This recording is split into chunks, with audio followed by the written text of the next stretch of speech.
पिछले कुछ दिनों से मुंबई में बच्चों के अपहरण के फर्जी मैसेज वायरल हो रहे हैं। इसका बुरा असर अब बच्चों पर भी देखने को मिल रहा है। आता ते तर मला माहिती नाही, पण तो सकाळी शाळेला 7ला 10ला घरातून निघाला तर जसं जातो आणि त्याचे खाडे पण भरपूर होते. खाडे ते देवी वगैरे आले ना, तर त्याच्यामुळे ते खाडे होते त्याचे. तर मग त्याला काल मी मॅडमला भेटून आले. म्हणलं तो असं करतो, शाळेला लवकर उठत नाही. तर बोलले तुम्ही उद्या पाठवा त्याला आणि आम्ही त्याला समजवतो. तर म्हटलं ठीक आहे मॅडम, मी सांगते त्याला. तर आज उठला तो, बरोबर गेला, 2 हात त्याला मारले, उठला गेला तो शाळेला. 7:10 होत होते तर तो शाळेला निघाला. मग थोड्या टायमाने आला, मी तेव्हा जागीच होते. तर एकदम घाबरत आला. मला मम्मी मला ना तोंड दाबलं, मला असं ह्याच्यामध्ये वळून घेतलं, रिक्षामध्ये वळून घेतलं, माझं दप्तर पण राहिलं तिकडं.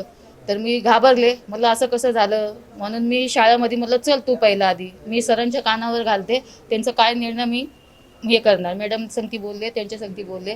मग मॅडमनी पण बोलले तू खरं बोलतो खोटं बोलतो. तो तिकडं पण माझ्या डोक्यावर शपथ खातो, बोलतो नाही मम्मी असं झालं. आणि ते मॅडम पण बोलतात का नाही बाबा तू खरं सांग, असं खोटं आहे. तुझी बॅग कुठं आहे, तू शाळेमध्ये येत नाही, तुला शाळेला यायचं नाही. त्यांनी पण हे केलं, पण त्यांनी पण हे केलं, पण त्यांचं पण नाही बोलतं नाही असं झालं. मला तर एक घाटकोपर में एक 11 साल के एक छात्र ने एक ऐसे ही मैसेज को देखकर अपने ही अपहरण की झूठी साजिश की कहानी रची, क्योंकि उस बच्चे को स्कूल नहीं जाना था। दरअसल उस बच्चे का पढ़ाई में मन नहीं लगता था, उसके मार्क्स भी अच्छे नहीं आते थे, जिसकी वजह से टीचर उससे डांटती मारती थी। इसी कारणवश वह स्कूल नहीं जाना चाहता था। इसलिए घर वालों को डराने के लिए उसने अपनी अपहरण की झूठी कहानी अपने परिवार को बताई, ताकि उसका स्कूल छुड़वा दिया जाए और उसे कभी भी स्कूल ना जाना पड़े। मी इथून गेलो घरी. मग मम्मीला सांगितलं माझ्यासोबत असं असं झालं. मम्मी गेली शाळेत सायनाथमध्ये. मग मम्मी बोलली सर बघा हिच्यासोबत असं असं झालं आहे, आता मी काय करू. सरना डायरेक्ट पोलीस चौकीला फोन केली. मग मम्मी आणि मी इथं आलो. मग ते साहेब बोलले थांब काय तर लिहिले. मग आम्ही बसवलं आम्हाला. इस पूरे मामले को लेकर पुलिस ने लोगों से अपील की है कि बच्चा चोरी की अफवाहों पर विश्वास ना करे। अगर कोई खबर इस तरह की आ रही है तो उसे तुरंत पुलिस से संपर्क करे। इसमें ये हुआ है कि आज सवेरे एक माँ अपने बच्चे को लेकर हमारे पास आई थी पुलिस स्टेशन में। उसने बताया कि उसके बच्चे को किसी ने किडनैप करने का प्रयास किया है। तो जब हमने उसको पूछा तो बच्चे ने बताया, जो 8वीं क्लास में पढ़ता है, 11 साल का बच्चा है, उसने बताया कि 2-3 लोगों ने उसको ऑटो में डाला, उसका मुंह दबाया और उसको किडनैप करने का प्रयास किया। तो जब उसने उनको झटका दिया और वो छूट गया उनके हाथ से, तो उसने जब ऑटो से बाहर खुद ही जब मार के जब बाहर आया और वहाँ से भाग गया। तो ये प्रकरण जिसका स्वरूप एकदम गंभीर सीरियस मैटर है। तो हमने हमारे टीम जो है अलग अलग टीम्स ऑफिसर कर्मचारी हमने वो ऑटो ढूंढने के लिए रवाना किए। और जब हमने उस बच्चे से डिटेल पूछा, किडनैपर्स के बारे में डिटेल पूछने का बार बार उसके साथ बातचीत की, उसको बार बार पूछा, तो उसने हर बार थोड़ा जो उसका रूट है, जो जहाँ उसका किडनैपिंग हुआ वो स्पॉट उसने हर बार अलग, दूसरे तीसरे बार अलग अलग बताया।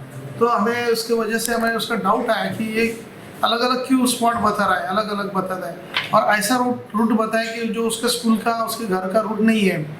तो हमने थोड़ा उसको काउंसलिंग किया, उसको विश्वास में लिया। तो उसको विश्वास में लेके पूछा, तब उसने बताया कि उसको स्कूल पसंद नहीं है, उसको मार्क्स कम मिलते हैं, उसको टीचर गुस्सा करते हैं। तो इस वजह से उसको स्कूल नहीं जाना था। फिर भी माँ बाप उसको स्कूल में भेजते हैं, तो उसको अवॉइड करना था स्कूल जाने के लिए। तो उसने ये बनाया कि मुझे किडनैप किया है वगैरह वगैरह और ऐसा बताया। तब हमने पूछा फिर वो दफ्तर, जो किडनैपर्स दफ्तर लेके भागे थे, तो दफ्तर किधर है फिर। तब उसने बताया कि उनका पड़ोसी रहते हैं, वो पड़ोसी चाचा के घर में उसने दफ्तर रखा है। तो हमने टीम भेजा पड़ोसी के घर में, वहाँ पे पूछताछ की। तो उसने बताया कि हाँ मेरे पास में दफ्तर रखा है। तो दफ्तर हमें मिल गया।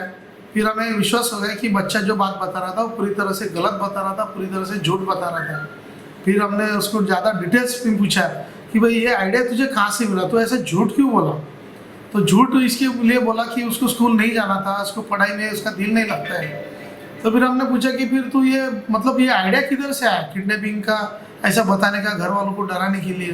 तो उसने बताया कि मेरा बड़ा भाई है, उसके मोबाइल में मैंने अभी वो जो रिसेंट में अफवाहें चल रही है, जो रिसेंट में झूठे ना वीडियो जो फैल रहे हैं, तो वो देखा, उस देख के मुझे आइडिया आया।